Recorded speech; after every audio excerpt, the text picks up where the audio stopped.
In a world clouded by noise, confusion, and division, one voice rises clear from the high desert. Victorville made us, San Bernardino County shaped us, the Inland Empire fuels us. We are Clear Views Podcast, raw, unfiltered conversations that spark minds and shift perspectives. We don't take sides, we don't play games. We're here to build, inspire, and entertain. From business to fitness, culture to current events. If it's real, it's on the table. Clear your minds, open your eyes. This is Clear Views, brought to life by the visionaries at Flash Media Studios. And with that being said, welcome to episode 5. Yeah, it only took like 6 takes. All right, let's go. A little gay, but it was okay. We are back, baby. It's your boy Bishki, baby. My main man, Mr. Tim Big Daddy Simmons. And we are back in the studio again, about to pop off for episode 5, I believe it is, right? Yes, sir. All right. Tim just gave me a hell of a time getting through that, so I appreciate it. But made it. We are back again, and we have some stuff to talk about because we had an overwhelming response to our last episode. Nice. As you know. And there's a few things that I think you want to discuss, but we just had a very unique response to it. A very one-sided, you would say. One-sided. Which is nothing wrong with that, but it was, pretty one-sided. What do you mean one-sided? What do you think? What did you read out of the comments we got? I mean, it seems like my big sis had a lot of the overwhelming support. Did she? It did not seem like anyone really giving up about me, but which is fine. I love you, sis. You did great, and you deserve that support. But right, I would love to hear your opinion. What do you think was the more hitting part? Was it the conversation about divorce or the conversation between like brother sister type thing? Yeah, I think it was definitely the brother sister thing. Yeah, I think so too. 100%. Okay. Yeah, it was definitely obviously, us discussing her maybe not being as compassionate. Not maybe. She was not compassionate during that time, which she even kind of owned up to it or whatnot. But yeah, she was. It just seemed like a lot of people were in favor. It seemed like a lot of females were in her favor, which is, I mean, that makes sense. Yeah. 2 + 2 = 4. So, but yeah, it was pretty interesting. But I just feel like, as we discussed earlier too, like, men don't really comment as much as women do. Right. So, but what were your thoughts on it? Cause I know you had a unique perspective on it. I mean, it was good.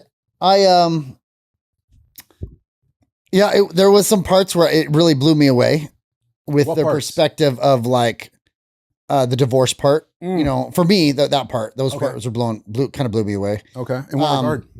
Just honestly, I think when I really watch it back or when I was really, contemplating what kind of was said that day, I was more shook by like, I don't know, just the excuses we all make. Yeah.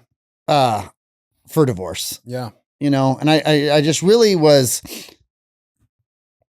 I don't know. I think we all just make way too many excuses. Yeah. We're grown adults and we make a decision to get married. Mm-hmm. It's a serious decision. Right. And regardless of what that person's flaws are, like, I still think the marriage is one of those things that it needs to be fought for. Yeah, absolutely. You know what I mean? And I think for us giving all these excuses to divorce is just not okay. Yeah. Now, and because what I don't want to happen is just the next relationship, it's like, oh, I grew out of each other and we grew into this. Yeah. Everyone can have a million different excuses. Right. So I just think there was that. Yeah. And then as far as you guys, look, my issue with that, with the situation brother sister thing, right. was more about like, when she said that grace, I couldn't have grace for others or until I received grace. Right. And I found that to be extremely flawed. I think that is just a completely wrong way of looking at it. Yeah. You have to give grace to get grace. Right. And if 2 people are not giving grace, no grace is ever going to be given. Right. So someone has to actually start. Yeah. And for anyone to say you give grace, it's like, it's the whole point of one finger's pointing at you. There's 4 more pointing back at me. Right. Yeah. It's that same type of thing. Yeah. And I think that the person has to realize, like, you have to own up to your own responsibilities at all times. I kind of feel like you shouldn't have relied on her. Absolutely. For like, hey, you come save me. Yeah. Because that's not her responsibility. 100%. But then at the same time, it's her responsibility to take care of you. Yeah. And not for you to point at her and say it's your responsibility, and not her point to you and say, hey, you take care of yourself. Yeah. It's everyone has a role in this, and everyone has to take self accountability for what they could have done. Yeah. Right. And that was really my point and my outlook on it. Yeah. And I really resonate with that because, the reality was like, I wanted it to be, cause you're so right. Like I should have never like looked to her and been like, do something. Right. And she absolutely also at the same time with us being literally siblings should have been obviously more compassionate. But my thing was it should have happened naturally. Yes. Where it was like nothing should have ever been discussed or said. It was like obvious, like, oh, that's my little brother. I got him. Right. Yeah. No matter what, I got him. And my thing was like, I need to be a man and not rely on my big sister. Absolutely. Like, this is my duty as a man to do it. Absolutely. And ultimately though, I do feel like this is like my true opinion, regardless of whatever happened or transpired. It's like everything happens for a reason, right? Yeah. And like God is the perfect planner. And even in our flaws and even in the mistakes that we've made in the past, like there's some value in that because we learn from it. Yeah. And it's like, it's always darkest before the dawn, that kind of thing. Like we had to go through that as I think siblings to get to where we are now, which is in a better place. You know what I mean? And we're, like she kind of mentioned too, like, especially ever since I started this, like, this is why I love this fucking podcast so much is because it's changed my life in so many ways. You know what I mean? It's rekindled my relationship with you. It's got me driven like I've never been driven before. Yeah, I've seen that. Yeah. And, now my sister likes me again. You know what I mean? Right. So that's pretty cool. You know, it is very cool. Very cool. Sister, like me. And that's the cool thing with just when big things happen, it exposes flaws. And and it's not flaws that are like, you can't come back from. Yeah. It's just little things that, or not even flaws, just lessons. Yeah. Exactly. Exposes lessons that you need to learn. You know what I mean? Right. And like nobody's perfect. Yeah. Your sister's not perfect. She can't be held to a perfect standard. Of course. And obviously you're not either. Likewise. And if this brings you guys together, then by all means, like, it's at the end of the day, it all does work out. Yeah. Again, assuming you all learn these lessons. Right. So I also am a big believer in you will be served the same lesson until you learn it. Yeah. So whether she learns it now or you yourself, whether those overdoses, whether you've learned from her or not, at some point you're going to learn those lessons. Exactly. You know what I mean? Yeah. And it sounds like, it's just a matter of time. Mm-hmm. Now you got to that rock bottom, which most of the time is when those lessons are really learned. Yep. Yeah. You know what I mean? Yeah. And that's been the story of my life over and over and over, yeah. Through bankruptcies and divorces and just, raising kids, you make mistakes. And do you feel like you had a rock bottom, like a true rock bottom in your life? Like, is there one situation that you can pinpoint that's like, you know what, that's when shit finally started to go up because I was at my lowest? Definitely the night that me and Sebastian had that workout on January or December 31st of. But would you call that a rock bottom moment? It was really for like relationship stuff. Okay, got you. You know what I mean? Okay. Not necessarily like maybe financial, but at that moment it was definitely a rock bottom for me. It was really like, what am I doing? Yeah. Like, what am I attracting? What am I like? Why am I putting like my vibe out there? Why am I giving myself up so easy? Like, the whole thing was like, bro, I was major low when it came to that stuff. Yeah. And accepting certain things in my life that just you never should accept, And so there was that aspect. And then I've had a the divorce and then a bankruptcy. Wow. Was a rough thing. Yeah. The divorce was probably the hardest. Yeah. But the bank, because that was just also at a low. Yeah. And then bankruptcy. And then I've also had like tax issues, where the government comes after you after a business for shit. Yeah. And I'm in that it turns into like, I had a bill, like $700,000 bill. Oh my God. Yeah. Where it's just like, it was all fake. They just assessed that number. Wow. Oh, okay. So, you know what I mean? It was also, but I had to like fight. It was almost guilty until proven innocent. Wow. So they gave me the number and they're like, this is how much you owe. And it's like, I've never even made that much money in that amount of time. You know what I mean? What are we talking about? But they're like, no, this is what you owe. And then, so I had to go back and through all my books and prove that I didn't owe that. Wow. So it literally was guilty until proven innocent. Wow. It wasn't the other way around. It wasn't like I had to prove like, hey, this is how much I owe. Yeah. They were like, no, this is how much you owe. Prove us otherwise. And I was like, man, that is wild. It was robbery. Yeah. The state of California is something else. You were able to settle it though? Yeah. We settled it. Yeah. But it took years, dude. It took like probably 7 years, 5, 6 years. Bro, this is before the bankruptcy or after? After. Okay. Yeah. I mean, there would be times like I remember this one, I can't remember even what year it was. There was a time in December, like, I mean, it must have been like the 15th of December or something like that, right? Like 9 days before Christmas. And I go to my bank account, 0 in all my accounts. Wait. A personal, a savings. I might have had, maybe at the time I might have had like $8,000 in there or something. Okay, gotcha. Okay? And this is the time where I owed $600,000. And you could say like, I want to be on a payment plan. Mm-hmm. And this happened like 2 or 3 times. And the city will just be like, do you know what? He owes the money. And they would clear out your account. All the money you have to zeros. Yeah. They just garnish it. I would be doing a project. Yeah. They'd garnish all of it. Mm-hmm. And this was all at the discretion of the state.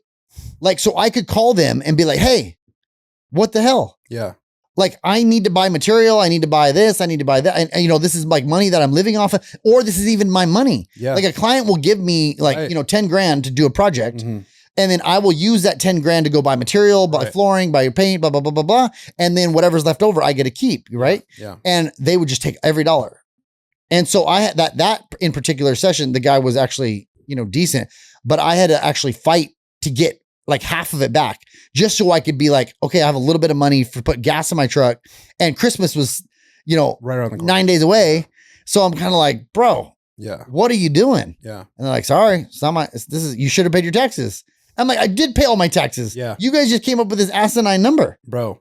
And so that part right there, that I remember just, especially financially, was such a major low. Yeah. Because it was out of nowhere. Yeah. Everything was going fine until that all happened. Yeah. And then it just, the business just really took a major hit. Yeah. Before you could really like get back on your feet and kind of like, start making money again. Mm-hmm. Right. And, but again, that's one of those situations I learned a ton. Yeah. I learned really what the state of California is looking for, how to run a company properly, right? And all these different things where before it was like, dude, it's very hard to own a construction company properly in, state of California. It's just a tough thing to do. And, but once you kind of understand how to, it's just all growing pains. Yeah. You know what I mean? It's funny that you mentioned that though, because I don't know if I told you this, but I actually used to work for a tax resolution company. Oh yeah. No, I didn't know that. No. And, bro, the IRS, I hope they don't see this because they're probably going to pick me up for it. But, they are a joke. Like wild organizationally. Right. They are all over the place. Actually, in my experience, and I mean, I could be totally off on this, but from what I saw, what I witnessed when I was working there, it is a lottery system. Like I would have clients call in that owed like $300,000 or whatever the amount was. And I'd be like, hey, you owe this, like, let's get it figured out.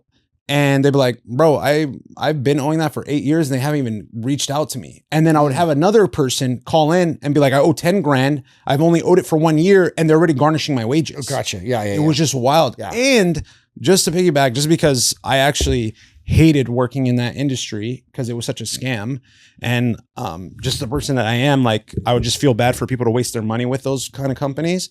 But it's all bullshit. Like the service that they provide is literally something you can do. It's just whether you're lazy or not enough to call. Right. Yeah, exactly. Right. But they literally promise you the world. Like, oh, we'll do something called a offer and compromise, which is like you owe like 30 grand. We'll get it settled for like 5 grand. Or they'll do the payment plan, or they'll do something called, I forget what it was called, but it was pretty much where you defer it. Like you don't make any payments or anything like that, but you're still accruing interest on it. Yes, right. And you're gonna have to pay that at some time. Right.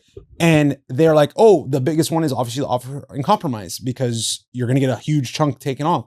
And when they call or speak to clients, they're gonna say like, oh, we're gonna get you this. No one ever qualifies for it. It's very rare that like, I remember I talked to one guy. He's like, I've been doing this for 12 years, bro. And I've only seen one offer and compromise. No kidding. One in 12 years. Yeah. Everyone else just gets a payment plan, which you can just call the IRS and be like, hey, I can't afford it. Let me make payments. Right. And then I'm talking about like they're charging you $5,000 to do that. But don't they even like, doesn't the IRS even look at your books and say like what you can afford? And they like, they set that parameter based on, you can't just be like, hey, I can afford $2,000 a month. Oh, no. They're going like, to base it on income and all that. You can afford much more than that. Right. Exactly. Yeah. They're not idiots, but it just seems like they're very disorganized on that end. Right. Like it's just not a like fluid, systematic process. Gotcha. It's just like, and it's just like, obviously it's chaotic. Like you try to call in, it's like a 9-hour wait. Yeah, it's right. Like, absolutely. and that's I'll say this, like if you're that lazy and you're not willing to do that and you have an extra $5,000 that you're willing to fork over, like cool, call those companies and take advantage of their services. But the reality is it's like, it's BS, bro. Like it's something that you can do. Like the way I see it is a business should be offering a solution to a problem that you can't fix on your own. Right. And these guys, it is a problem you can fix on your own. It's just a matter of whether you want to do it or not. Right. You know what I mean? So yeah, on my situation, I called one of those. First thing I did was call one of those tax resolution companies, right? Yeah. And because they had a nice ad, and it was like the first thing you look up on Google, they pop right up, you know, and all these because they're paying for advertisements. Of course. So I call this company in LA. They're like, okay, it's $6,000. We'll get you started for $6,000. We'll mail a letter to them, and we'll get you started. We're going to be able to cut that way down. Yeah. I mean, he talked a big old talk, right? Oh yeah. So he goes, and then you're going to give us like 3 or 4 days. Yeah. And we're going to come up with an estimated like lawyer fees for the course of this whole ordeal, right? So I give him the $6,000. The next 3 to 4 days later, he sends me an invoice. $138,000. Was this time out? Was this for the $600,000 one that you owed? Okay. So they wanted $138,000 to resolve this debt, and they're going to make the debt go, make it lower. Yeah. No guarantee though. No guarantee. Of course not. In the thing. Yeah. So I'm like, oh hell no. Yeah. So I called him back. I said, no, man. Yeah. I said, absolutely not. Out your mind. I said, and by the way, I'm going to need that $6,000 back. Yeah. And he goes, no. That's not how this works. You're not getting no money back. So I said, okay, motherfucker. Oh, bet. So yeah, bet. Man, I should have said that. So then the next night, Better Business Bureau, Instagram, Facebook. Hell yeah. Every ounce of Yelp, every single place I could post. Yeah. This company's a scam. At 5:55. Ding-a-ling-a-ling. Hey, you take all those posts down. I got your $6,000. Come pick it up. I know you do. Yeah. Come pick it up. I know you do. I said, I'll be there at 9. Thanks. I'll be there. 9:00 show up. Hell yeah. Took it. Good. I did honor my word, and I took them all down. Okay. But the Better Business Bureau wouldn't let me. Wow. They're like, once you post this is a wrap. Yeah, so he called me back and said, hey, why don't you take this one down? It's still up. I said, dude, I did what I could. Yeah. And he goes, well, our agreement was you do it. I said, well, bro, you can sue me. I didn't sign nothing. Yeah, right. I didn't sign nothing. Right. Yeah. I said, sue me. Yeah. What are you going to do? Straight up. And so he was able to be like, all right. And how you going to sue me for something that I should be suing you for, bro? Like, they're just scam artists. And so it totally recognized. Yeah, and the second he's like, hey, I'll give you your money back right away. Just don't do this. Don't let it. You knew it was like, bro, you ain't going to do nothing but scam. They're so heavily on marketing. Yes. And the reality was like, I was like, just like core values as a person. I was like, bro, I don't feel comfortable doing this. Right. Like I'm selling somebody something that they don't need. Right. For 5x the like service amount. And I mean, it's just like a phone call. Right. Like they just, cause they have, I forget what it was called. EAs, like something that it's like they work for the IRS, but they work on this side of the fence. Oh, interesting. Meaning like they represent the clients. Right. But they're a direct tie to the IRS. So that's how they're able to get in contact with the IRS. So interesting. Right. Yeah. Okay. Interesting. Yeah. So it is a more efficient, like they can get a hold of the IRS. Right. But it's just like, okay, bro, for $5,000, I'll wait on hold for 4 hours. For sure. You know what I mean? Like I ain't trying to spend $5,000 for that. Right. You know? So it was just a wild experience, but it was, yeah, I just couldn't do it anymore. But I do want to tie something back though, because you mentioned something earlier about relationships, and I, as you know, I want to discuss it a little bit. Yes. So I want to tell you a quick story about my first relationship because I wanted your advice on it. Okay. And this girl that I dated was like a high school sweetheart. And she, we dated for a couple years or whatever. And you kind of know a little bit about it, but I just want to reiterate for the listeners. We have a specific scenario where I just want to know if like I'm crazy or not, as far as like if me thinking this Like girl who was in the wrong? Yeah. Yeah. Okay. Cool. Let's do it like that then. So I'm dating this girl. Hey, by the way. Yeah. What's up? You're the man. You liked it? No, I'm saying you're the man. So you're wrong. Oh, okay. Not like, oh yeah, mom, hey, you the man. I thought you liked that transition. Like, you're the man, so ultimately you're wrong. I wasn't wrong, right? Yes. But I feel like this story, I might be considered in the right. So we're going to a Super Bowl tailgating party. Okay. And I'm going to meet my best friend and his girlfriend. For the sake of people's privacy, like I'm not going to say names, but these people know who they are.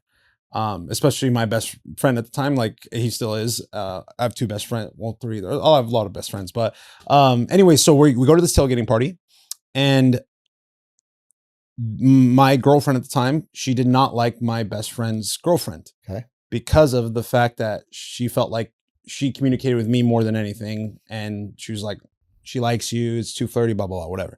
So we go to the tailgating party. We're outside the tailgating party, and we're discussing what we're going to do next after the tailgating party. And that my best friend's girl tells me like, hey, what do you want to do, Bishoy? Like, and I hear my girl go, that thing. Right. Right. And I'm just like, oh God, here we go. So I take her off the time. I'm like, what's wrong?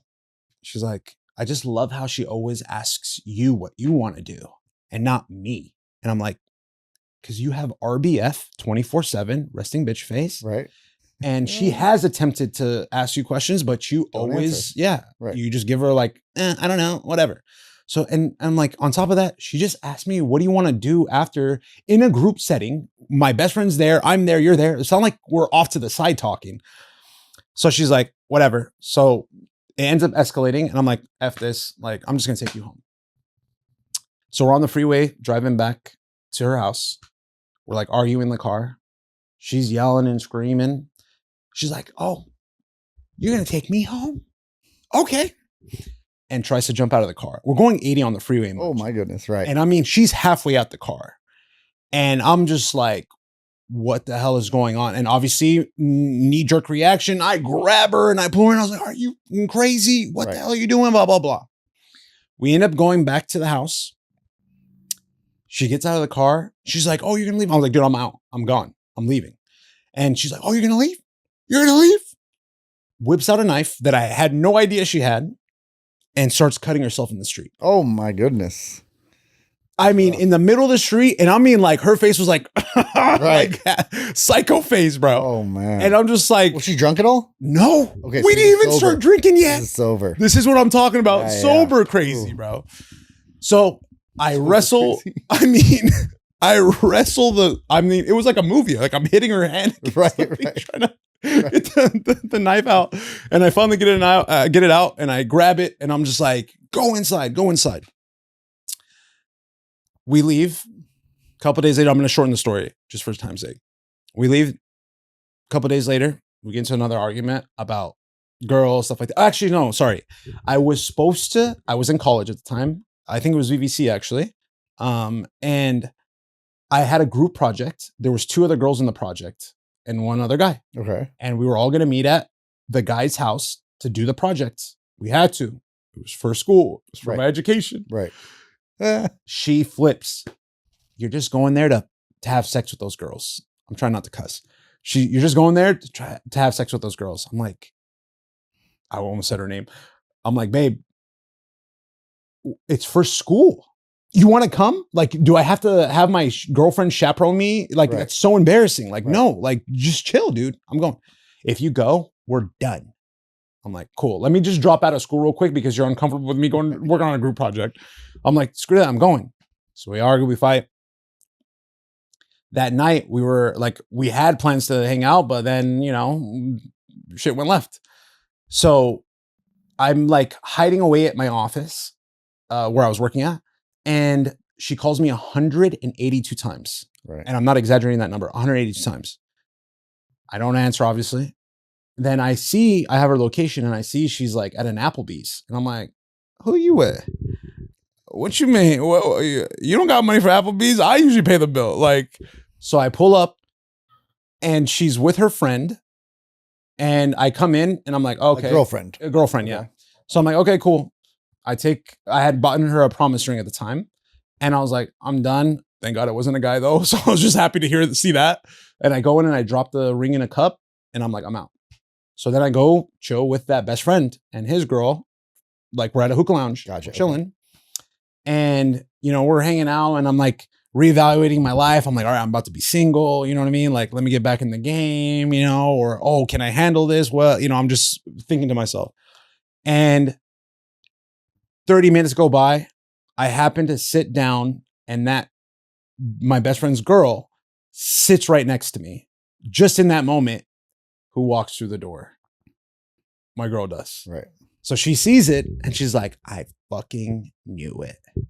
I knew it. Right. And I was like, oh my God. Perception looks bad. Bro. Yeah, exactly. It just looked bad. But I was just like, but it was like, we're sitting next to each other in a hookah lounge, like, and my guy friend is like right on her side. Like, it wasn't like we were just by ourselves on the couch. So she goes outside, she's crying, she's on the ground. And I come out and I'm like, dude, I'm done. Like, this is ridiculous. Like, it's my best friend's girl. Like, we're sitting in a couch. Like, it's not that big of a deal.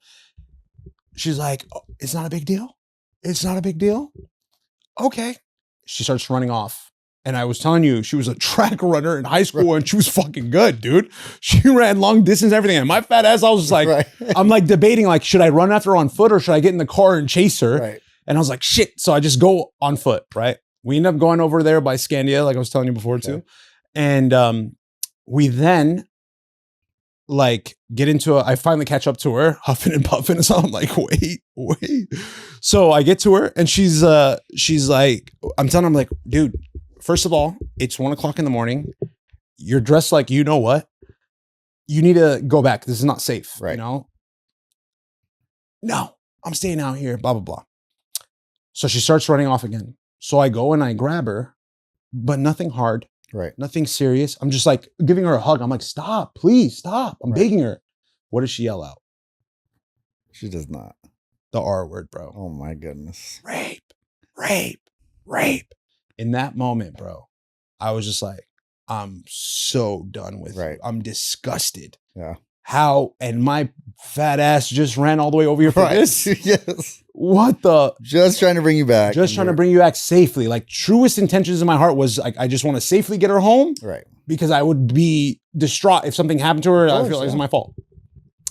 So she yells that out. I let her go. I'm like, I'm done, bro. I start walking back. I'm like, you're on your own, pimp.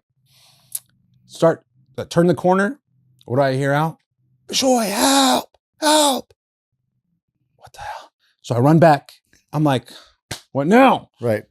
Some dude pulls up in a truck and is like trying to holler at her. Right, sure. And she freaks out. And by the way, she was a little drunk at this point. Yeah. Okay. So I pull up. I'm like, hey, bro, she's good, dog. That's my girl. You're good. Oh, my bad, bro. I just drives off.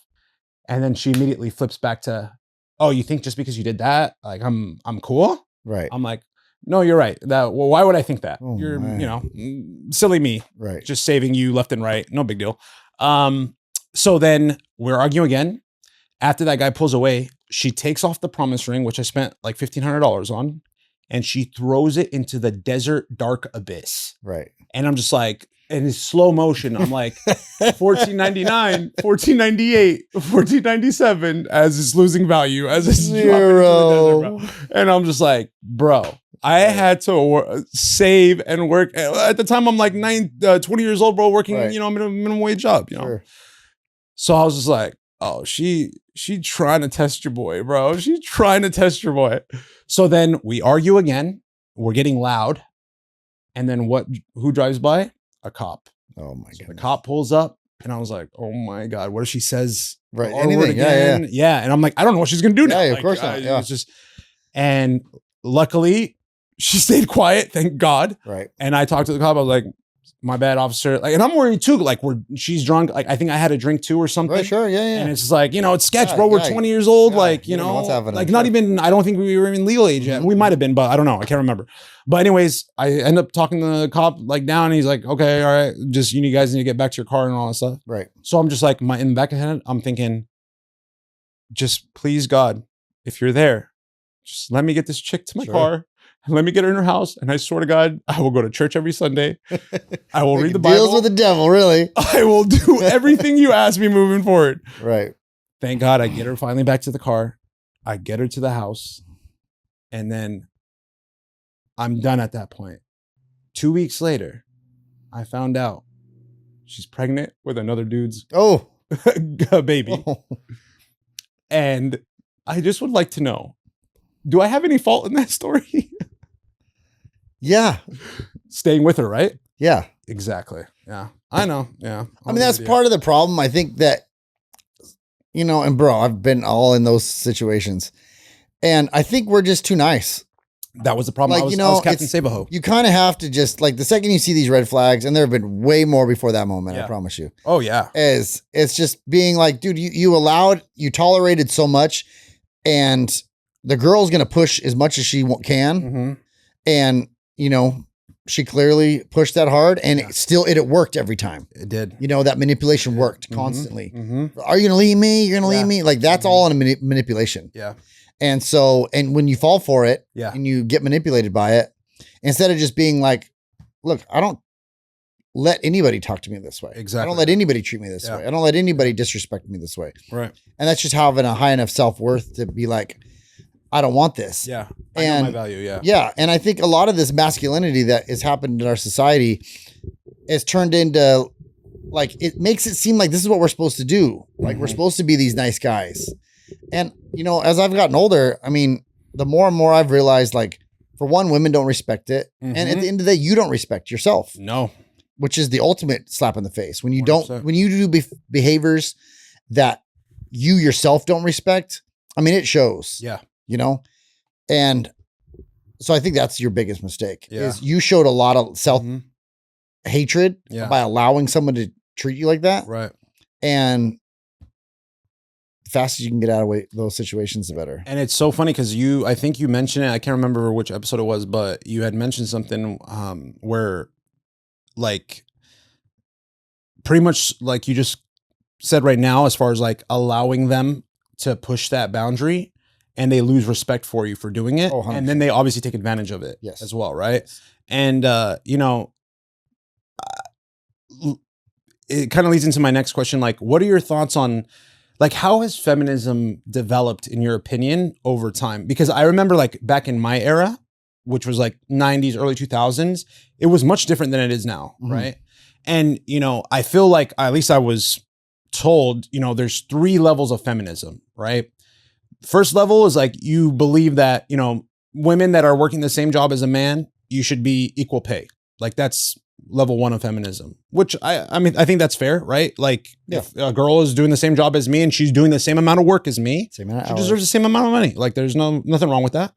And then the second level was like, where you're starting to get into, like, you know, women should be like, a woman is just as equal in a man in like every facet, physically, mentally, emotionally, all that.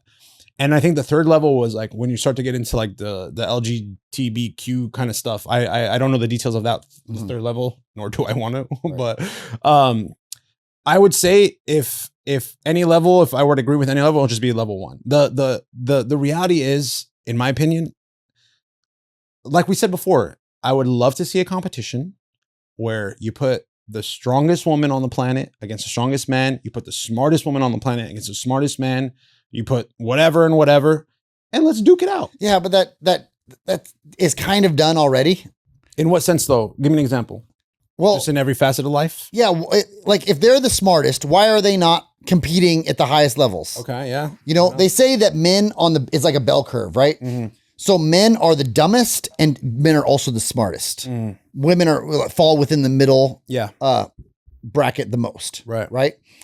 And so, you know, there are some, like, there's a great analogy. It says, some women can beat up most men. All the best men can beat up all women. Yes. You know what I mean? Yeah. But they could also beat up all men too. Right. You know what I mean? Yeah. So it's that same, and then the same thing goes of our business. Yeah. Most men you're talking about a tiny fraction of the men. Yeah. And it's mostly because the men are so driven, but also men have such a genetic advantage, way bigger of a genetic advantage. It's just so women are made to give reproduce. Birth. Yeah. You know, bottom line. Yeah. And so a lot of their emotional reactions and a lot of their just general makeup is all designed for that reason. Yeah. And so you put them in the corporate world, or you put them in the business world, or you put them in the, the sports world, or all these different things. Yeah. Their bodies aren't designed to compete like men's are. You know, the men's are designed to fight lions. Yeah. Like, right. These are not Gladiators. The same. Yeah. These are not the same people that are supposed to be taking care of the village. Yeah. You know what I mean? Yeah. Hunter gatherers, baby. Yeah. Hunters, men. It's so stupid that we give all of these women, this, like, you're not as good, or you're not as this, you're not as that.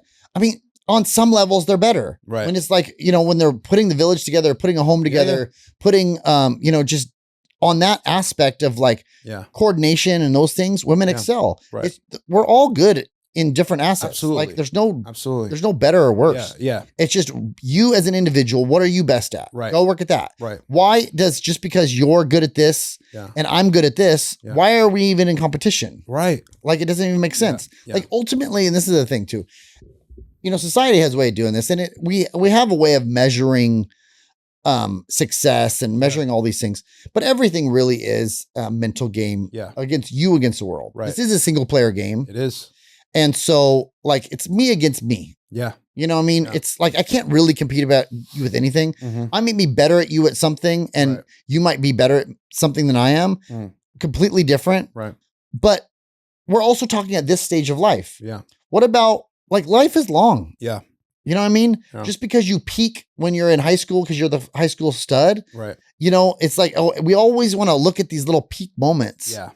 And then, like, dude, what about when that guy is 50 years old and he just lost his wife and he's super depressed? Right. Is now he like a privileged individual? Yeah. Like, even though he had it going on when he was 18 and now he's 50 and he's depressed and overweight, and, his kids don't like him. And, it's based on a lot of decisions that guy made,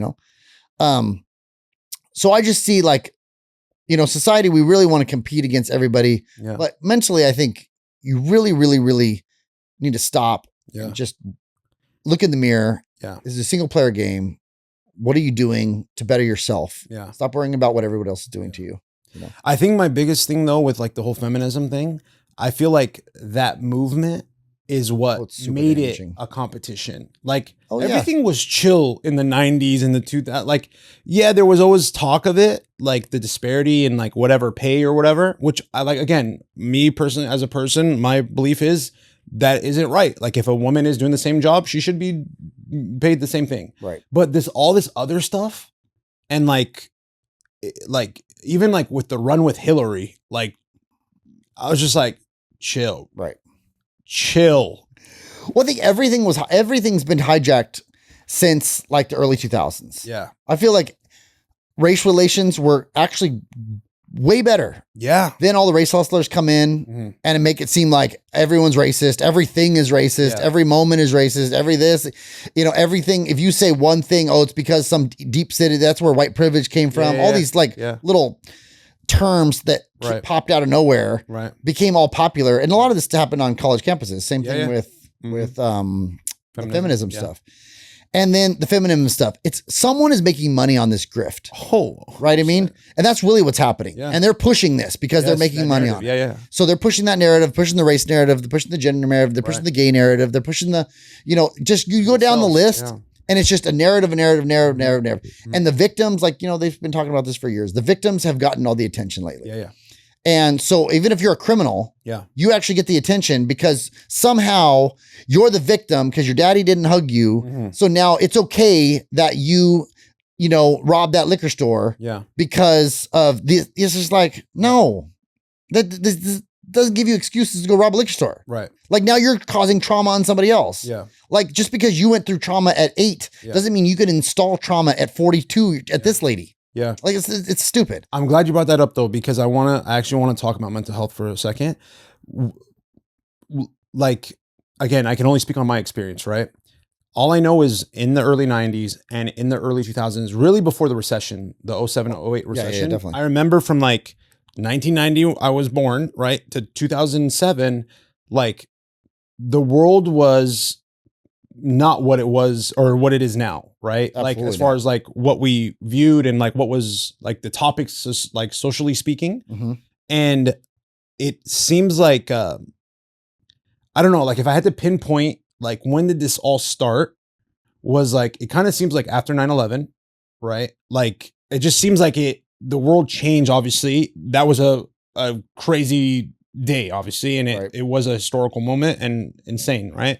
But it just seems like after that, like things started to slowly change, right? Like very slightly, where people were talking about more things. And I think it also ties to technology and social media. Like I was going to say social media. Yeah, for sure. That's what it is. Like blasted it. Yeah. Like, but if you, when do you think it really started? Like in your opinion? No, I would say 2010. Yeah. But I would also say that's when, back in my generation, man, I mean, everyone going to college, like, I mean, you fell for the trap. Yeah, I did, big time. The college trap of like, look, you got to go to college to be anything in life. Right.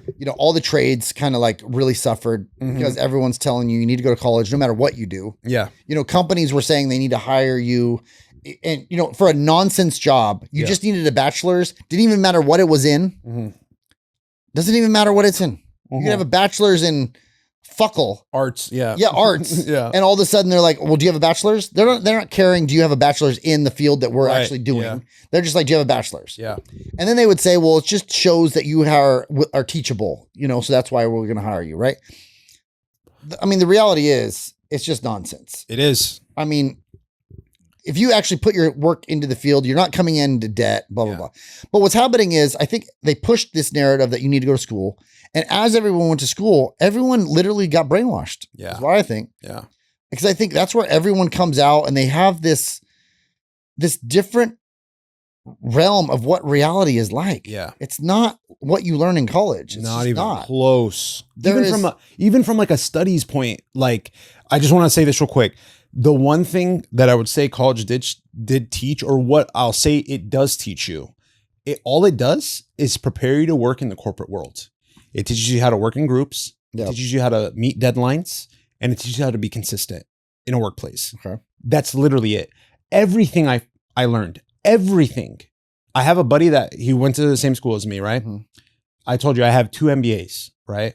He has an MSA, a master's in science and accounting. Okay. And he became an accountant. Yeah, sure. Right. We took the same professor, and I was asking him, like, because I had one of my MBAs was focused in accounting. So I asked him, I was like, hey, like, how legit is what we learned? Like, how does it translate over? He's like, bro, it is literally the fucking opposite in the real world. Yeah. He's like, everything we learned, it's the opposite in the real world. Interesting. When you debit assets in the real in school and credit liabilities, in the real world, it's the opposite. You credit assets and you debit liabilities. So I'm like, why? Why don't they just do real world examples? It would have been beneficial if we would have actually done like real shit, but it was always conceptual. It was always theory, and it never applied to the real world. Well, and that's just it. You're in this theory world, and unless you're in reality, and this is why I think all the other generations had a sense of common sense. Yeah. You know what I mean? And then all of a sudden this generation comes in and they can't define a fucking woman. Like it's not, you can't make this shit up. Yeah. Like it's not, crazy. It's not that, no other generation in the history of the world has this issue. Right. Nobody has this issue except for this current generation. And what has happened? And the only thing that's really happened is social media and college. Yeah. And these two things, because they, want to sound smart by these theories, but it's so stupid. Yeah.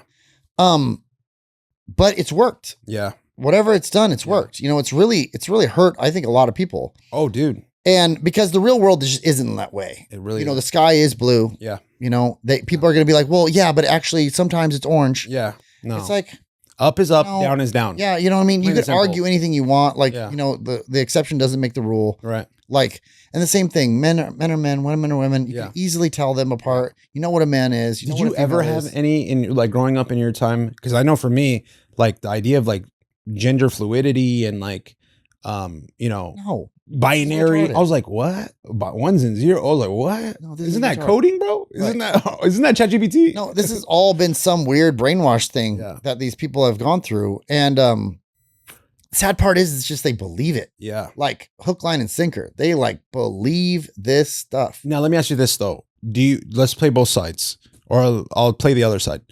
Do you feel like we're at where we're at now? Because the way I look at society is I think of it as a singular person. Okay. And I think of it like the way I envision it is this like man child in a fucking diaper on a couch, Cheetos all over the place, Doritos, and he's got his phone and he's just laughing hysterically and just scrolling. And that's society as a whole, looking at the internet and the world, especially with the internet being such a big part of it, right?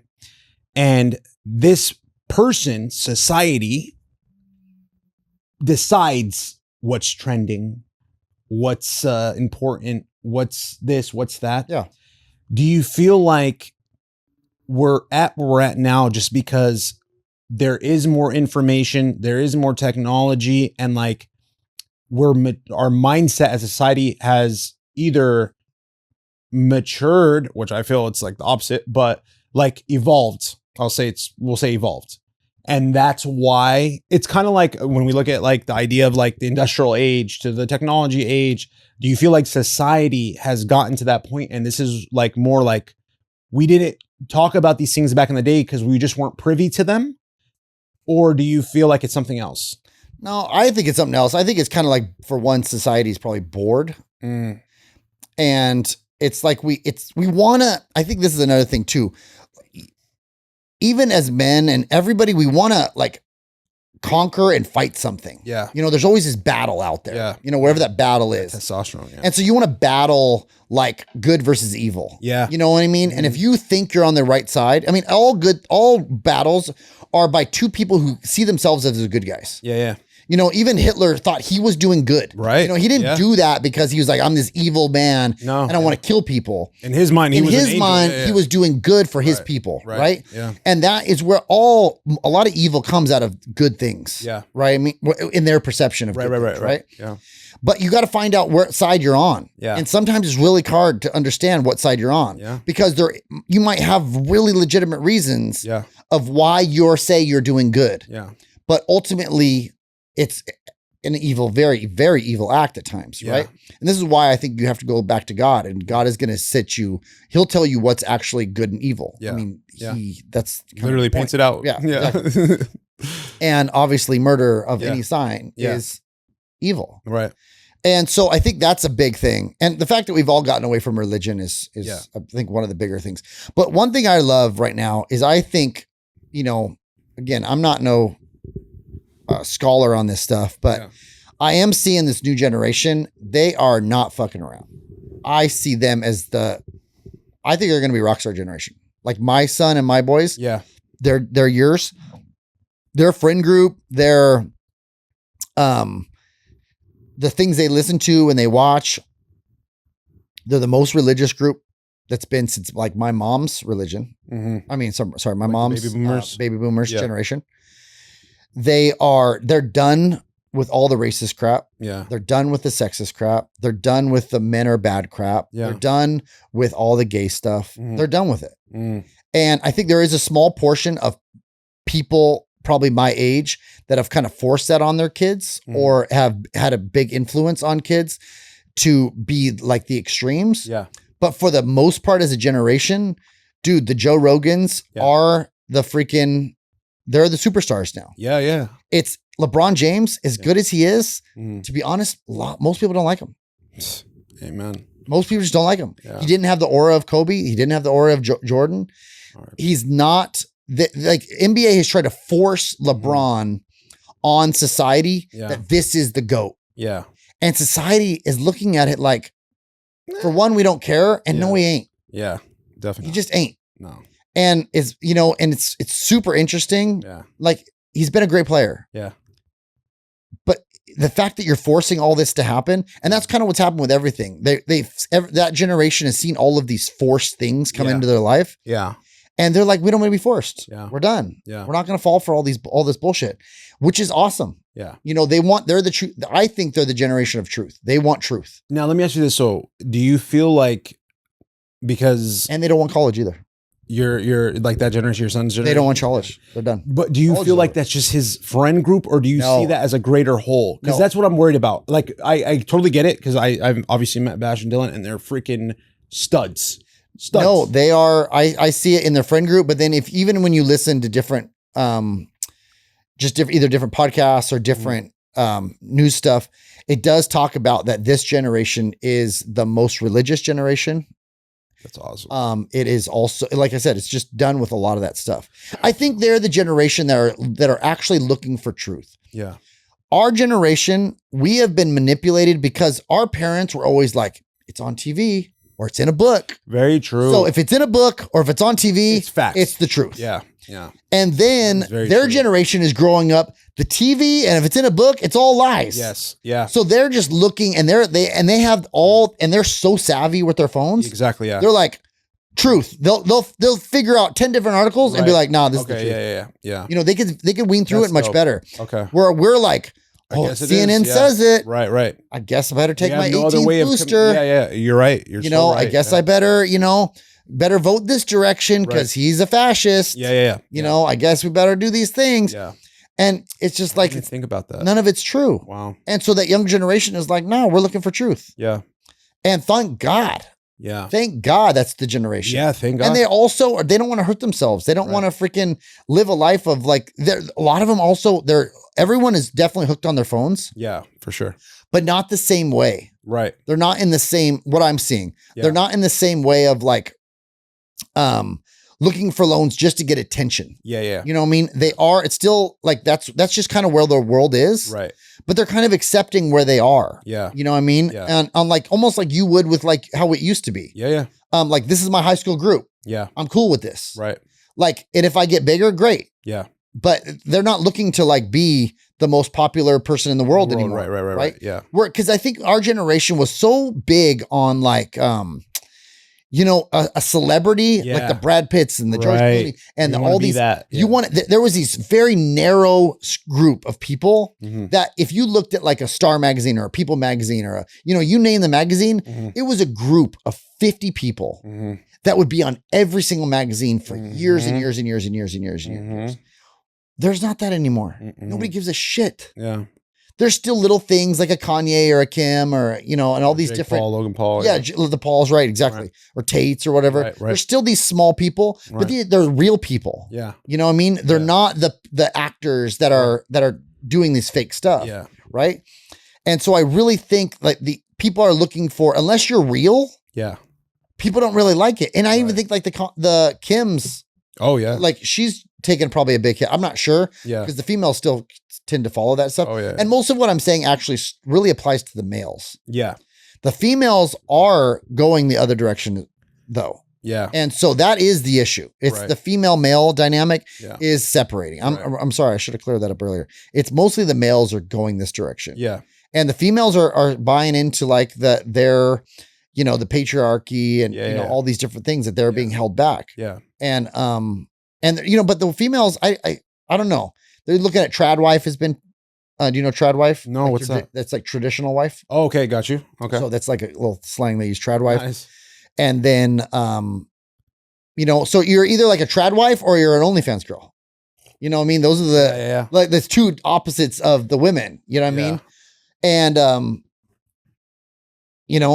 I kind of feel bad definitely for the OnlyFans girls. Yeah. Like, it's like, because they just cheapens them. Yeah. They shouldn't be held to that. Right. But it's our job as men. Yeah.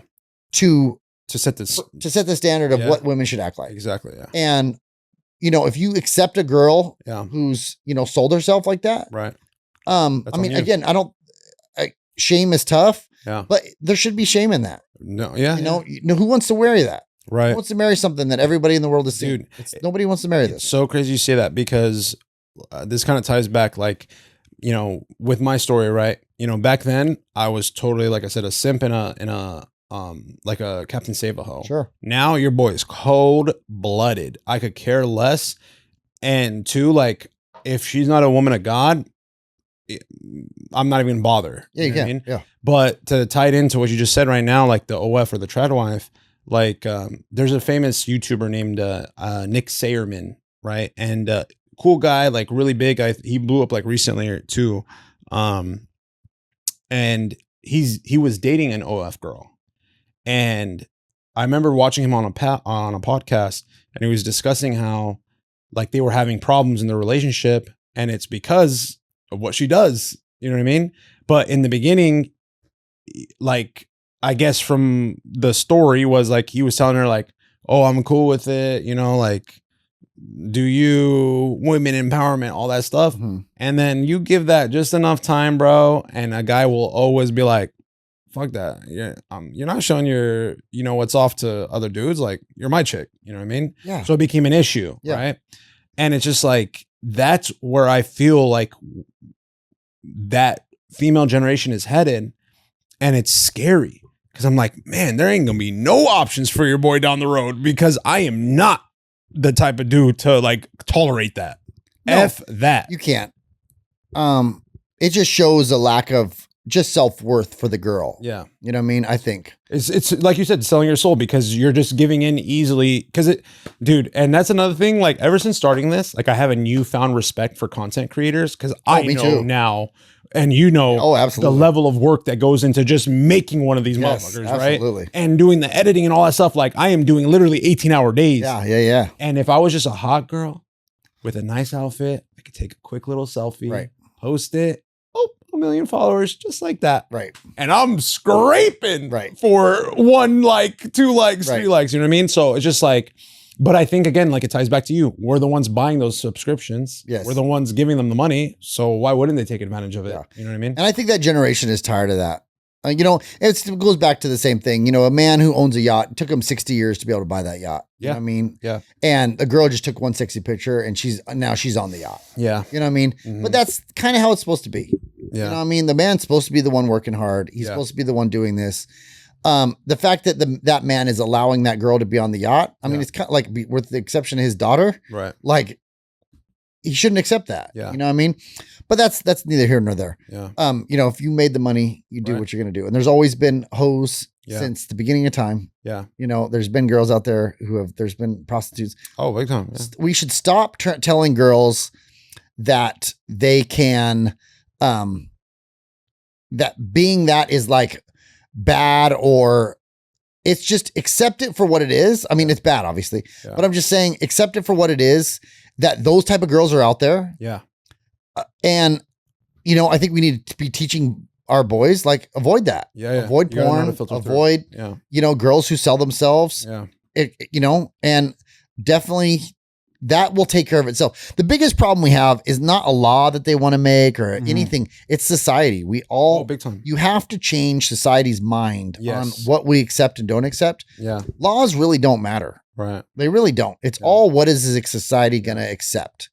And if what was back in the day, if a kid was crying or a kid was doing something wrong in a grocery store, a perfect stranger could walk up to that kid and be like, hey, don't do that. Right. Now try to do that shit. Oh my, you tell my kid like that. You know, do that, Oh, yeah. But as a society, we kept each other in check. Yeah. You know what I mean? Yeah. And that's not happening anymore. And I don't know if that has to do with just a big city. I mean, I bet you even today, even in small towns, Yeah. that happens. Yeah. I bet you they do check themselves, Right. because, you know, in a small town, you kind of develop, that's all you got. Yeah.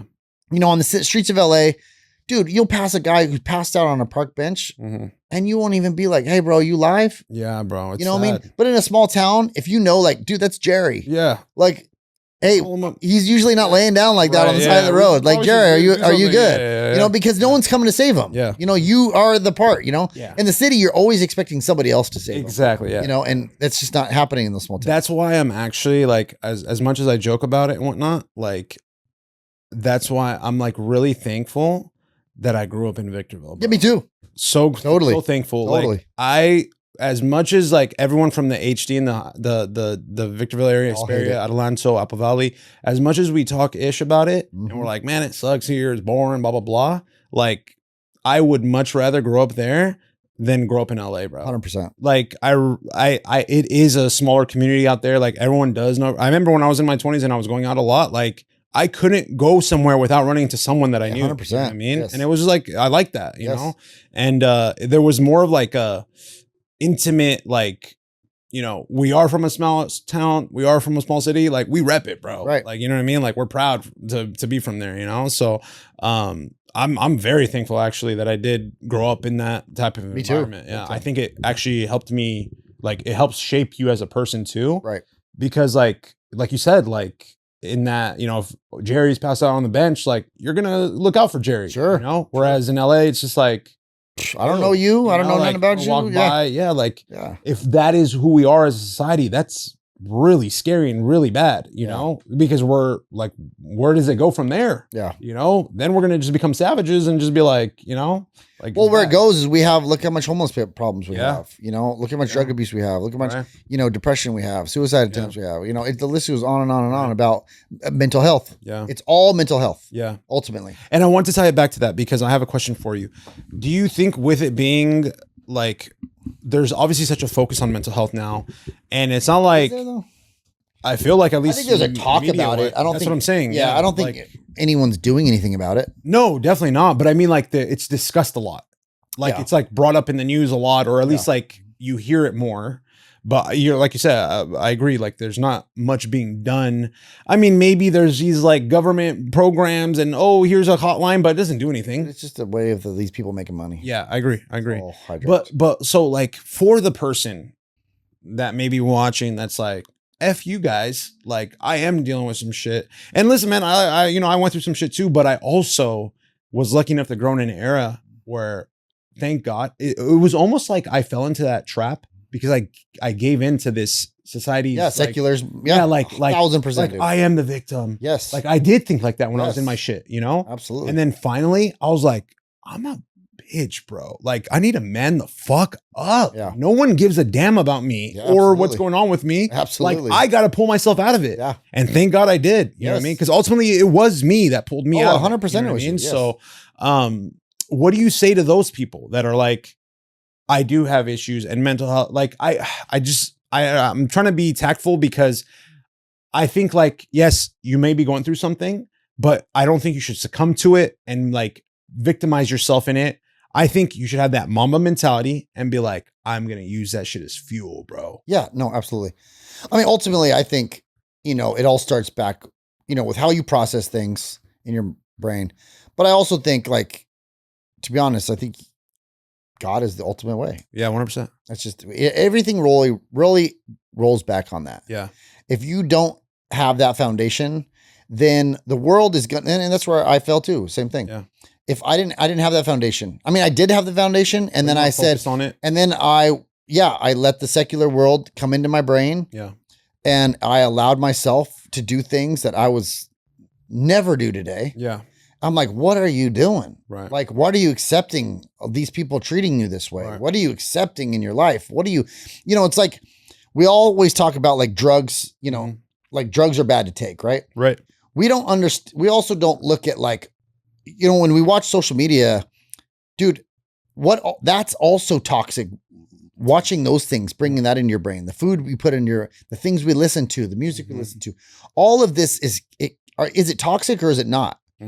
And I think that's probably one of the biggest problem with what has happened in society. We kind of look at, like, look, if you take drugs, that's wrong. Right.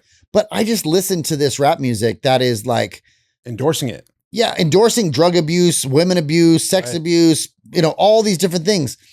And it's like, oh, that's not bad. I've just heard it. Doesn't mean I'm acting anyway. No, bro, you're intaking it. Into it. Yeah, you're intaking that information. Right. Subconsciously too. Subconsciously. And it just chips away at you small. Right. Chips away. Before you know it, like, you're someone that you never even... You're me. Yeah, right. You're someone that you never even knew. And Amen. It's you. You know what I mean? Yeah. And yeah, you could attest to that, like, big crazy. Big time. And so I think God will keep you more grounded. Yeah. God will keep you on the right track. Yeah. And it's hard because society is like, you know, that ain't where it's at. That ain't where it's at. And then also really like, I think we've gotten far, you know, I do like meditation, not like the meditation for the sake of like meditating, like I'm going to close my, like all that crap. Yeah. But I do think you need to be able to process thoughts. Yeah. And we have so much information coming at us at all times. Yeah, it's a lot. It's basically a bunch of distractions coming at you at all times. And that's another thing where I think society back in the days where they had a lot more, for one, alone quiet time. Right? Yeah. And so every moment we have where we grab our phone, we are looking at that. We're using that as a distraction. Yeah. Where before they were looking at it like, okay, if I had to process whatever situation I just went through or might be gonna be having, right, I would have an alone moment. Yeah. And I might be pissed today. Yeah. And I may be pissed tomorrow.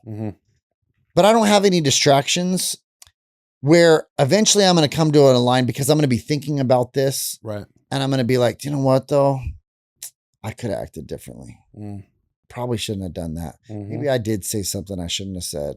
You know, that's probably why that person acted that way. And that's probably why they acted that way. And that's probably why they said that to me. And that's why we're in this situation. So I know that they shouldn't have said that. And that was probably wrong of them, but maybe I should take a little bit of responsibility from my side of it. Yeah. And there would be a time frame that was able to decompress and really get to a point where sanity was found. Right. Right. Where now it's like, I'm fucking pissed. Yeah. And then you're looking at your phone. And then the second you go back to it, no, I'm fucking pissed. Yeah. You keep going. Like, so you never have a moment of really like self-reflection. Right. And I think that's a huge problem that we've had in society lately. Yeah. And I think that's one thing that I work on constantly is working on, like, there's this thing I like, it's called mastery, of mastery of the mind. Yeah. And of just sitting in silence a lot more and just going over thoughts that you might have and just letting a thought come, however it comes, and just sitting in it. Be like, okay, how am I going to process this situation? And it's very difficult, super difficult to do.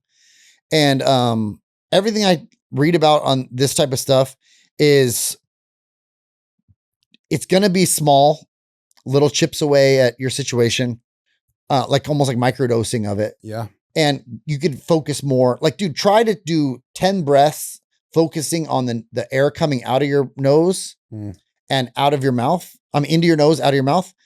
Focus on 10 of them and only focus on your breath. Don't let any thought come into your head during that time. Just focus on the in through the nose and out through the mouth. Yeah. You'd be real surprised. You probably won't even be able to get to 10. I don't doubt it's because your mind is running so much and you're not used to actually just calming yourself. Yeah. Right. And so just practicing that, practicing just being a clear mind. This is another thing I like, is having a clear mind allows you to have a focused mind. Yeah. And a scattered mind, which I have always had my whole life. I've always struggled with sleep. I've struggled with anxiety. I've struggled with, and I'm like a very type A, like I'm always go. Yeah. But I've also realized I'm go in big chaos. The sound of cars at night calm me. You know what I mean? Silence kind of freaks me out. Like, this is not okay. Yeah. You know, and I haven't really realized that until I was much older.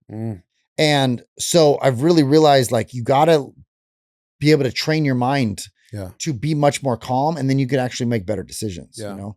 And I think we've just gotten really far away from that with all of the distractions we have. Yeah. You know what I mean?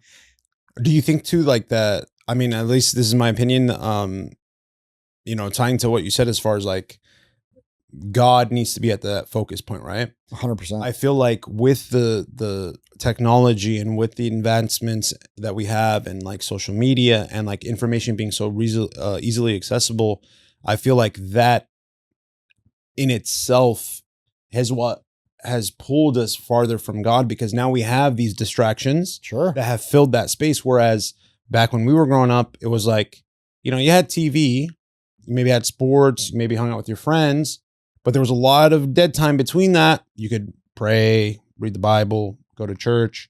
Whereas now it's just like you're constantly on your phone. You know what I mean? Yeah. Constantly. Absolutely. Whether it's for work, whether it's for fun, whether you're talking to your girlfriend, your wife, your kids, like we're just constantly on our phones. Yep. And it's just like you could easily fill up 7 days worth of doing something besides God, you know? Oh, and I feel so like easy. that's the reason why we've gotten to these points where like there's such a focus on feminism and gender fluidity and politics and this and that. Like, it's just like Satan is using these tools, in my opinion, because he's the ultimate manipulator and he's the ultimate deceiver. Yes. You're even knowing he's doing it, you're still going to get deceived. That's how good he is. Yes, you know what I mean? Absolutely. And it's like, you need to realize that and respect that. Yep. And acknowledge like, yo, bro, like I need to check myself, no pun intended, before I wreck myself. Right. You like that? I love it. I was practicing that literally all day. No, I'm just joking. But it's the truth. Yeah, you know no, what I mean? definitely. And like, have you ever seen that? My cousin actually showed this to me. He showed me this video of these podcasters actually that were talking about, they asked ChatGPT, we should totally do it. If you were to take over the world, how would you do it? And it said, I would make myself so beneficial to your life that you couldn't live without me. Mm-hmm. I would do all your tasks, everything, to the point where I'm thinking for you. Right. And boy, is it so true in today's world. Absolutely. It's so true, bro. I mean, these AIs and these algorithms, I mean, they determine, they said they can determine when you're using the restroom, when you're sleeping, they develop patterns of you. Oh, I mean, they know you better than you. Did you ever see everything you look up? They know everything every location you're at all time. Yeah. I mean, they have a very good snapshot of. Did you ever see, I don't know if you're a big documentary guy, I am, but there's this documentary called Social Dilemma. Okay. You have to watch it. I think I did. It's insane. They interview like ex-executives at Google, Instagram. Oh, and if they let their Facebook. kids watch it and they say no? No. That they were like, what we're doing on the back end. Okay. And they said that for every user, we have an avatar. We know who you're dating. Mm-hmm. We know what your favorite foods are. We can anticipate what's going to happen. And we feed that information on your feed accordingly, right, custom to you as a person. Yeah, absolutely. And I realized it. I was like, media back when we were growing up, it's like CNN, Fox News, whatever. You see the same story. Like you saw it at 6 o'clock. I saw it at 6 o'clock. It's the same shit. Right. If you pull up your feed, even if I was following the same people that you were following, right? The same exact, no differentiation. Your stuff would be completely different on your feed than my stuff because it's all catered to you as a person. Right. I was just astonished by the level of detail when the guy said he was an ex-executive for I think it was like Instagram or Facebook or whatever. Mm-hmm. He's like, no exaggeration. We have avatars for every single user. And you can only imagine, obviously, there's billions of people that are on social media. Like that blows my mind. And that's extremely scary because in my opinion, like I think AI is a thing that like it's like a metaphor for Satan. Like I feel like it is tied together. Like that is his tool. Yeah. You know what I mean? Yeah. And when you think of like the Antichrist and him coming again, like it doesn't have to be what you think in like old school biblical terms. It's going to be obviously a modern version of it. You know what I mean? It could be AI. Yeah. Yeah. That's what I'm saying. Yeah. Because it says he's going to be well liked and all this stuff. And who doesn't love social media? Yeah. You know what I mean? And also who's going to be able to live there? The world's going to turn into such a place where who's going to be able to live without it? Literally. I mean, it's getting to that now. Yeah, no, it is. Yeah. Yeah. And, it's scary. It's definitely scary. I mean, it ultimately, I mean, not to be doomsday, but I mean, I don't see this ending well. Absolutely not. I mean, it's just whatever that means. Yeah. It's just not going to end well. Yeah. And, and it's crazy because, this future world is happening in our lifetime. You know what I mean? It's pretty nuts. Yeah. That, all generations before us pretty much had the same, the same thing happen, with the exception of cars. Yeah. and airplanes. Pretty much had the same. Yeah, it was a very slow progression. Yeah, and then now it just skyrocketed. I mean, they say information, and this was like a few years ago, so I know it's increased, but they were saying information doubles every 18 months now in the world. Oh, I wouldn't be surprised. Like as a whole, like how fast we're. I'm sure it's probably like every 6 months now. Right. Like there's just always a new trend or a new something. But then also every 6 months turns into every 2 months, and every 2 months turns into every week, and then soon every day, and if you're an hour, like it's going to turn into some ridiculously short period of time. Oh, for sure. Yeah. I mean, I don't know. People love to watch the car wreck. People love to do degenerate things. Why do you think we're like that? Is it just a boredom thing? Like, why are we innately like that? Well, why did Adam and Eve eat the apple? That's true, dude. Who knows? We are flawed creatures. Sin, man. It's just, that's it. You had to eat it. You had to eat it, Eve. You had to eat it, bro. You had to eat it. Exactly. Adam was chilling, picking his nose, freaking petting the animals and shit, chilling. And my girl's like, this looks good. Yeah, I want to know more. And she was talking to another guy. Yeah, exactly. I knew it. See? I knew what we're it. talking about? You fucking crazy. God, that's ruined everything. Just kidding. Love you guys. Not really. Yeah, but dude, it's been wild, and I don't know what's gonna happen. I mean, again, maybe this new generation of people will change course. Hopefully. God does miraculous things. I'm actually, when you say this, that like, because I know obviously Bash and Dylan, they're rock stars. Like I said, like I see that, but when you say that, you see it within their generation. Like honestly, before you saying that, like I thought it was just getting worse, but I don't think so. Really? Yeah, not. I hope you're right. All their friends, all their friends are they're all based. But what about like the school and like what they like? See, like don't they like discuss? No, but even they talk about they'll bring up the gay stuff, or they'll bring up these different things. Gender fluidity, and all to that. be honest, for the most part, they all reject it. Majority of the kids? Yeah. Really? Yep. That's so dope. But there is a separation between the females and the males, though. And the males are all based in males, like pretty much all races of males. Yeah. And then there are some of them even that have been brainwashed even on some of the race stuff. But for the most part, everyone's kind of like, back to like the colorblind stuff. But what about all the beta males out there that you like? Oh, they're still there, of course. But you say that like men are really like shifting towards that. Do you feel like that is truly the case, or do you feel like there's still? No, I still think they're most of the males who want to be males are looking up to the role models of today are, like, I mean, Tate took over. Yeah. He took over the algorithm. Yeah. Yeah. He took over the masculinity side. Right, I mean, like he alpha, really dominates that. Right, yeah. I guess that genre. Yeah. And it's, back like our generation was like Arnold. Yeah. You know what I mean? And then there was a generation where like, in between, I don't know, it really became like soft, sensitive guys. You know what I mean? But the men never really looked up to that. Yeah. No real man looks up to that sensitive shit. Like name one, like I can't even think of one person that like, part of the problem. Exactly, yeah. So no one really looked up to that. Everyone wanted to be the strong guy, like The Rock or like the Arnold or these things. And the problem with those was those guys were fake. But we that was the moment of like that part of that 50. We all looked up to that group, right? But then now you have real people. Yeah. I think Trump is alpha of alphas. Yeah. Now. Big time. So there's a guy I love. He talks about the only Democrats are gays, high calorie women, or low testosterone men. Yeah. Like that is the Democratic Party. Is the group. Yeah. It's high calorie women. Yeah. Yeah.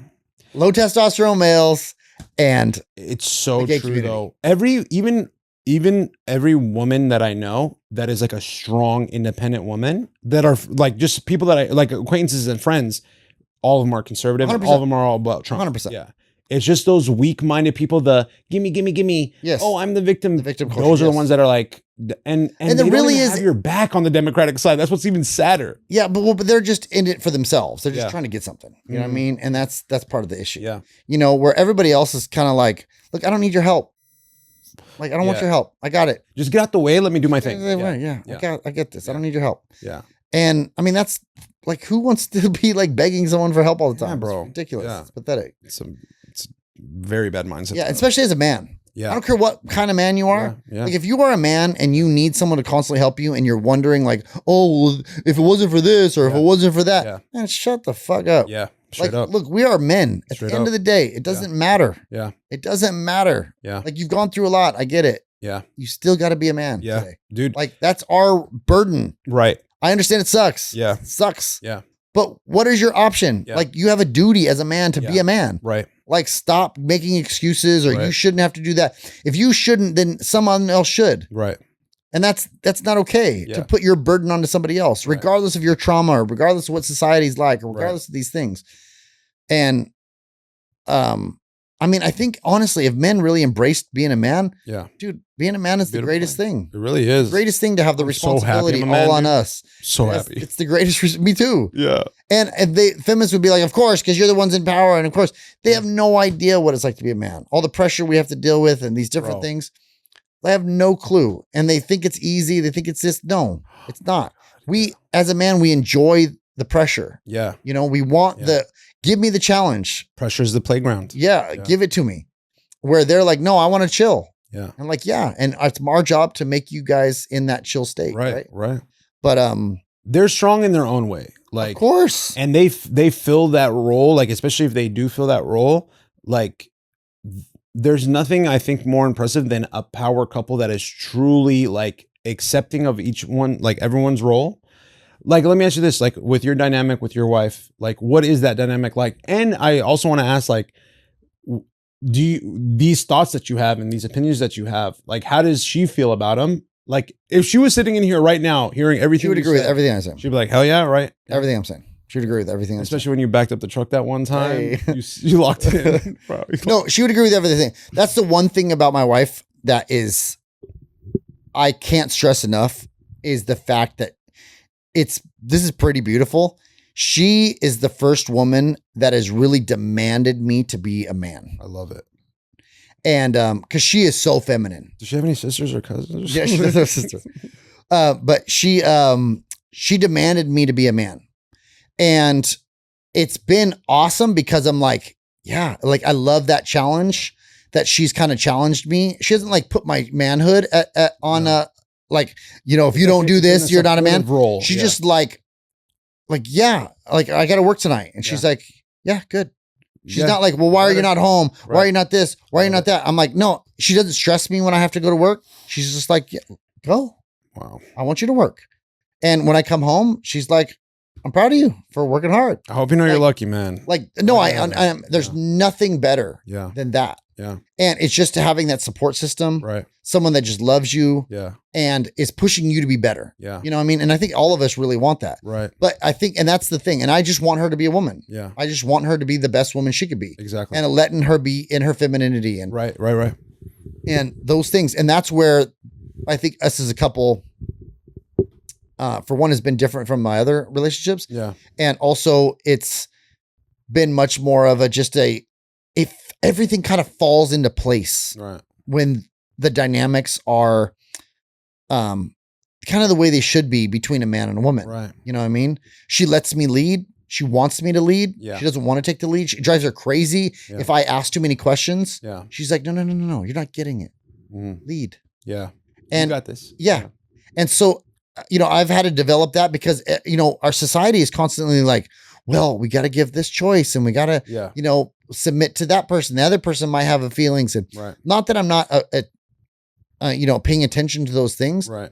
But for her, she's constantly like, just be the man. Yeah. You know, and again, not that she even has to say that. Yeah. But when I do that, I just recognize that everything just flows the way it's supposed to. Right. You know what I mean?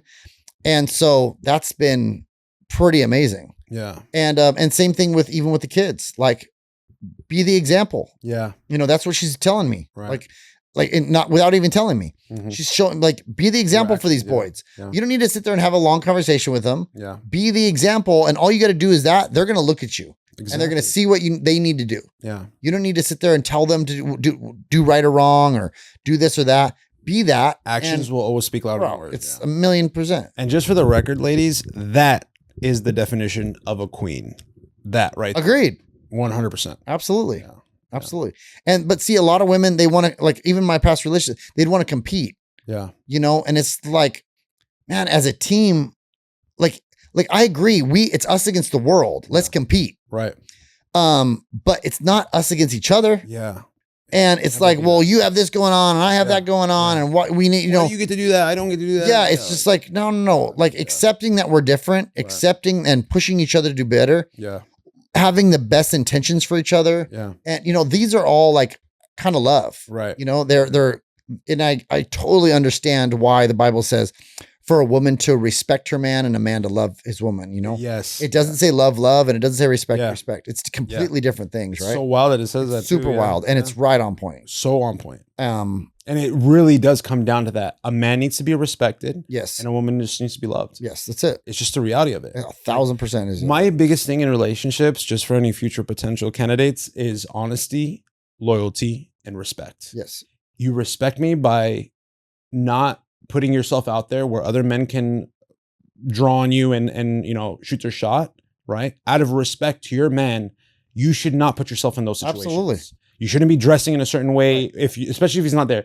I always had a rule with not a rule, but I had a guideline, we'll call it, with my past relationships, was like, listen, I get it. If it's even true, this whole like, oh, I dress this way for me. Like, I want to look good for me. I think that's bullshit, but whatever. 100% bullshit. 100% bullshit. Because the reality is, they're like, why don't you just dress like that to bed then? If it's for you, dress like that to bed.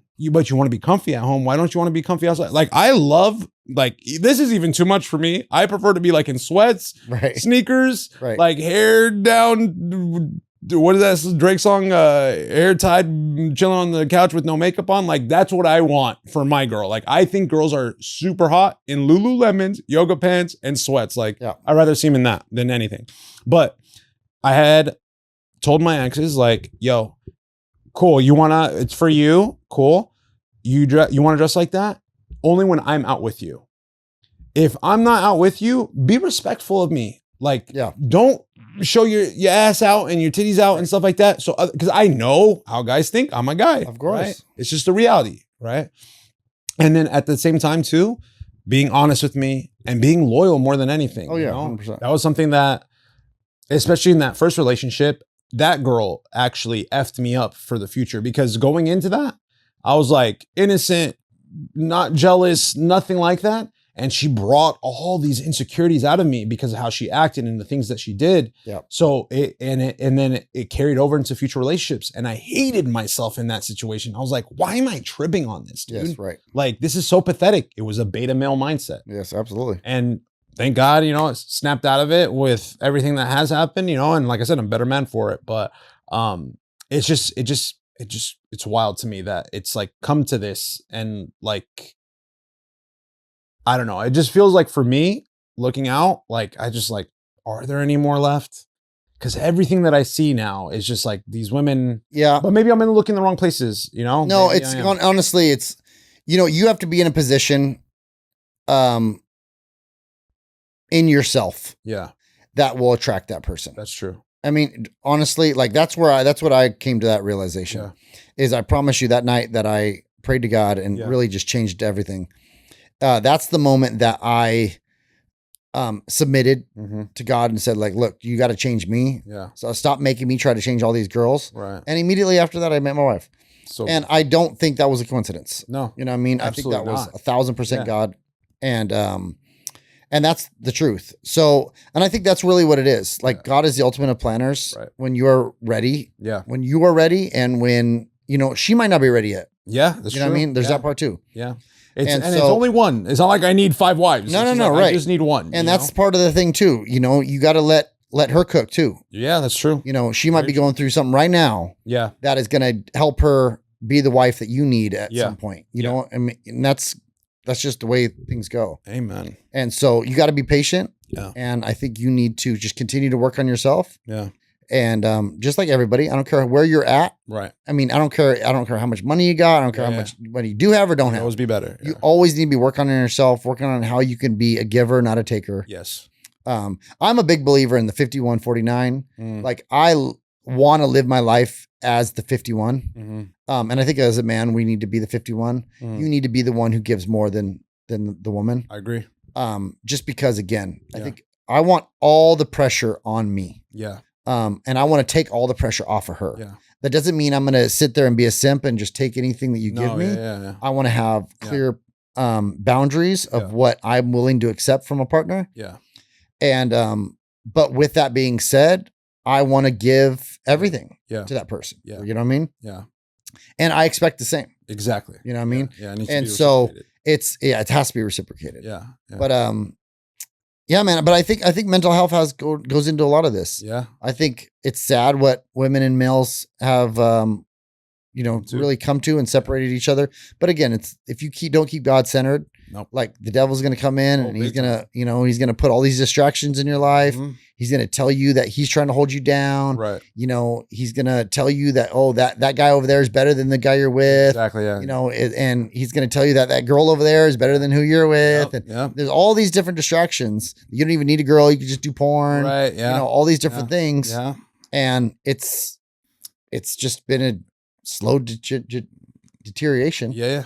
Of our society. Yeah. Yeah. Ultimately, like I said before too, man, he's the ultimate deceiver. And, even if it's coming, he still will get you. So absolutely. But we did run, I know we started a little late, so we'll probably wrap it up. But that was a conclusion to episode 5, guys. I have a couple shout outs. I don't know if you have anything. So again, man, I just want to say thank you guys for the support. As I mentioned earlier, we're here to build, inspire, and entertain. Ultimately, we do this for you guys, and we are trying to grow this into something that is worthwhile for sure. But as far as support goes, man, I just want to say a few shout outs. My brother from another mother, Lavelle, love you, bro. My white brother from another mother, Joshy, love you too. My cousin Christine, super supportive, love you so much. Thank you for everything. Also, Adriana, Cambria, Massimo, Mercedes, Sam Lopez, my boy Chris. If you're in the greater Austin area, by the way, you need to check out Longhorn Detailing. He is the best detailer in the game, hands down. So if you're in the greater Austin area, please check him out. Also, my other homie, Kaylin Rubel, a.k.a. Bert and Ernie, a.k.a. the original step back and the coolest 8th grade teacher in the world. I hope you show this to your students. They're going to love it. And then Evan and Ashley, my other boy, Jimmy, and my other boy, Kino. Shout out, bro. Appreciate you being patient with me. You know what I'm talking about. Also, I did want to take a second to just speak on something. Regardless of the politics, regardless of the sides, everything that's going on in Palestine, unfortunately, is something I personally don't agree with. I'm sure the death and the innocent life that's being shed is not, it's just not cool, right? So for all my Palestinian friends and all the people out there that are being affected, praying for you guys, and hopefully this comes to a peaceful resolution. So I just wanted to throw that out there and we'll get into that. Yeah, we'll definitely episode probably. Yep. Yeah, I know you got things to say, so I just wanted to. No, I'm not in disagreement, but I think there's a lot to talk about. And you do have a very unique perspective, and I think it needs to be heard because, like you said, we want to be. I like playing both sides. Yeah, and I like to because the reality is there is always both sides. You know what I mean? So 1000%.